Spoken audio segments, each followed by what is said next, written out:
Selection చేసిన అధికారులు ఎవరు మీకు? మా గ్రామం నుంచి చెప్తే మీరు సెలక్షన్ చేసిర్రా? మీ సొంతంగా చేసిర్రా? మీరు ఇల్లు తిరిగి సర్వే చేసిర్రా? మీ అధికారులు వచ్చి చెప్పండి సార్. సర్వే చేసిన ఆఫీస్ ఎవరు మాకు చెప్పండి. మీరు మమ్మల్ని అడిగిన మీరు చెప్తున్నా సార్. చెప్పండి చెప్పండి సార్. చెప్పండి. ఆత్మీయ భరోసా అనేది మీరు దేనికి వచ్చారు సార్? అన్నిటి కదా, అన్నిటికి వస్తున్నాయి కదా. ఈ అప్లికేషన్లు అన్ని మీ ఎంఆర్ఆఫీస్ ఉన్నాయా, మా గ్రామ పంచాయతీలో ఉన్నాయా? మీ పంపించిన అప్లికేషన్ మొత్తం ఎంఆర్ ఆఫీస్ లో ఉన్నప్పుడు 180 మంది సెలక్షన్ చేసిన అధికారులు ఎవరు మీకు?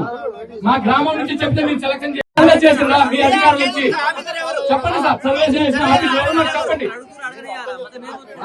మీరు మమ్మల్ని అడిగింది మీరు చెప్తున్నా సార్. చెప్పండి చెప్పండి సార్. చెప్పండి. ఆత్మీయ భరోసా అనేది